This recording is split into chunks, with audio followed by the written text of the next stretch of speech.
Gente, faltando apenas 3 dias para a eleição, 4 personalidades da política foram notícia hoje.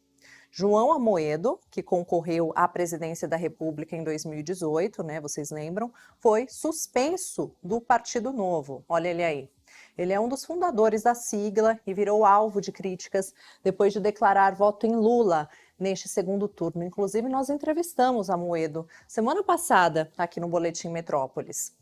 Já o ministro aposentado do Supremo, Marco Aurélio Mello, voltou a declarar voto em Jair Bolsonaro.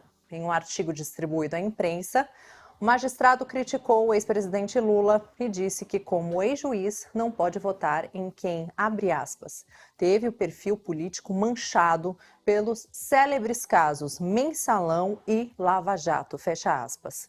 Outro ex-ministro da Suprema Corte Brasileira, Joaquim Barbosa, gravou mais 2 vídeos de apoio ao ex-presidente Lula. De acordo com a coluna do Igor Gadelha, aqui do Metrópolis, Barbosa enviou um material para que a equipe de campanha, que deve utilizá-lo em breve. E para finalizar, vamos falar também do ex-presidente Fernando Henrique Cardoso, que gravou um vídeo pedindo voto em Lula, de quem foi adversário político em 2 eleições. Vamos conferir o vídeo.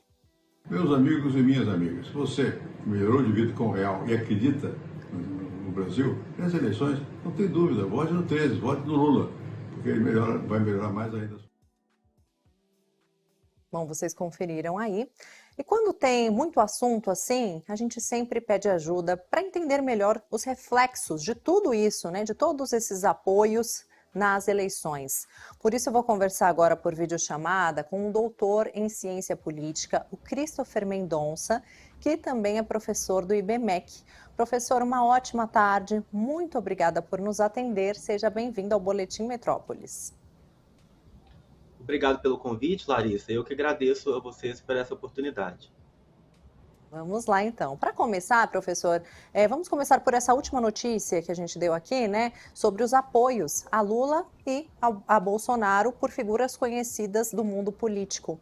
Esses gestos fazem diferença para quem está, digamos assim, indeciso ainda? Bom, nesse momento de grande polarização e que as pesquisas já indicam que há uma margem muito estreita entre o primeiro e o segundo colocado, a tendência é de que esses apoios eles possam ajudar bastante na declaração de voto, da população de forma geral. No entanto, o que as pesquisas têm mostrado também nesse período é de que há uma cristalização muito grande dos votos, ou seja, há uma possibilidade de mudança muito remota naqueles que já decidiram por Bolsonaro ou que se decidiram por Lula. O foco desses apoios é exatamente influenciar aquelas pessoas que ainda não decidiram. Certamente um grupo grande de pessoas ainda não decidiu e será um número importante na hora de decidir o voto, já que a distância entre os dois colocados está tão próxima, está tão curta nessas últimas pesquisas. Sim, professor. Agora, talvez o que cause mais surpresa nisso tudo é o apoio, do ex-ministro Joaquim Barbosa, que afinal de contas foi implacável com os petistas condenados pelo Mensalão. O que esse apoio dele representa neste momento? Bom, Joaquim Barbosa, enquanto ministro do Supremo Tribunal Federal, foi o relator da ação penal 470, dita pela mídia como sendo a do Mensalão, Então ele foi um dos responsáveis por trazer à tona e, sobretudo, ao plenário daquela corte, alguns crimes que foram cometidos por agentes ligados ao ex-presidente Lula. Assim que saiu do Supremo Tribunal Federal, Joaquim Barbosa, ex-ministro, ele se filiou a um partido político, ao PSB, que hoje faz parte da chapa do ex-presidente Lula, Geraldo Alckmin é o representante dessa sigla nessa chapa. Isso demonstra uma mudança no pensamento de Joaquim Barbosa, que passa de um técnico judiciário, ministro do Supremo Tribunal Federal, para alguém mais ligado à política.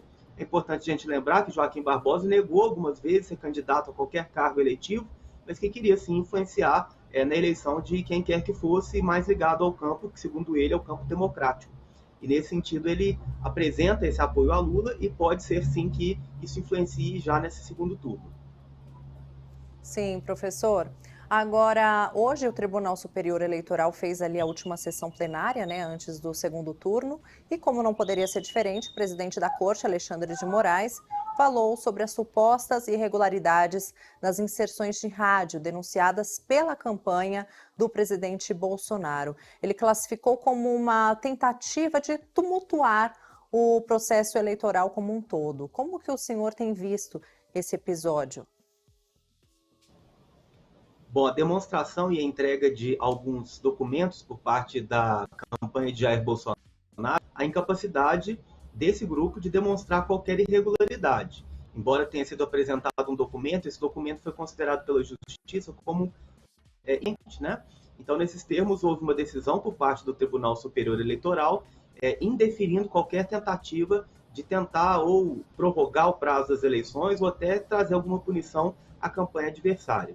Eu acredito que a decisão tomada pelo ministro Alexandre de Moraes deve ser mantida também pelo Supremo Tribunal Federal, casa essa que vai ser recorrida, né, pela campanha de Bolsonaro, ser mantida, fazendo com que Bolsonaro tenha que utilizar de outras ferramentas e de outros mecanismos para tentar equilibrar essa distância que ainda tem do ex-presidente Lula. Eu acredito que nesses próximos dias muitas questões serão levadas em consideração, muitas notícias falsas, inclusive, dos dois lados serão apresentadas na mídia, na internet, de forma geral, e eu acredito que o tribunal deva ser novamente, em outras ocasiões, consultado acerca de eventuais crimes que podem ser cometidos nessa reta final.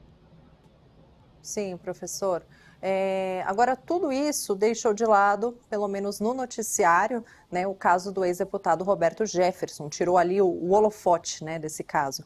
A prisão desse aliado, né, de Bolsonaro fez muito estrago, né, para essa reta final da campanha, né, professor? Qual que é a sua análise sobre isso? Bom, se questionar as inserções de rádio era uma estratégia da campanha de Bolsonaro para apagar, né, o estrago que foi feito pelo evento Roberto Jefferson, eu acho que foi muito bem sucedido nesse sentido. Não se fala outra coisa na mídia e nem nas redes sociais hoje, senão o problema das inserções de rádio. E foi meio que enterrado, né, a questão do ex-deputado Roberto Jefferson.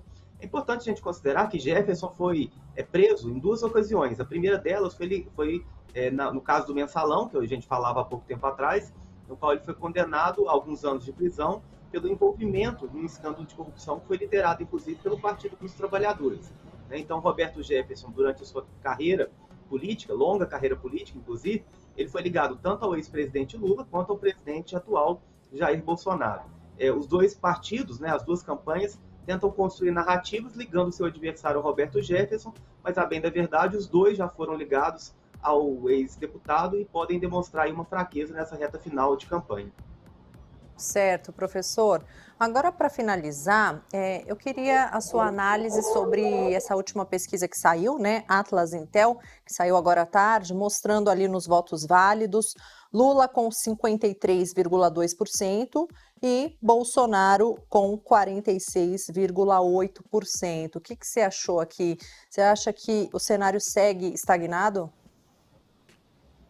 Antes de tudo, é importante a gente observar que a pesquisa Atlas, no primeiro turno, foi uma das que mais acertou os resultados que foram apresentados, né? Então, nesse sentido, é uma pesquisa que deve ser considerada como muito relevante. Ela usa uma metodologia inovadora, que é feita através de questionários pela internet, mas tem alcançado resultados muito positivos. A meu ver, a distância entre o primeiro e o segundo colocado é bastante curta. Nós vimos alguns institutos de pesquisa no primeiro turno apontando até 14 pontos de diferença entre os dois, e na hora da abertura da urna nós vimos que foi de apenas 5 pontos. Isso pode acontecer no segundo turno, e a Atlas, que foi publicada agora há pouco, demonstra que a diferença entre os dois é de pouco mais de 6 pontos percentuais. A meu ver, isso pode ser revertido. Todas as pesquisas eleitorais já demonstram que é um retrato do momento, uma fotografia, e não um prognóstico daquilo que vai acontecer no dia.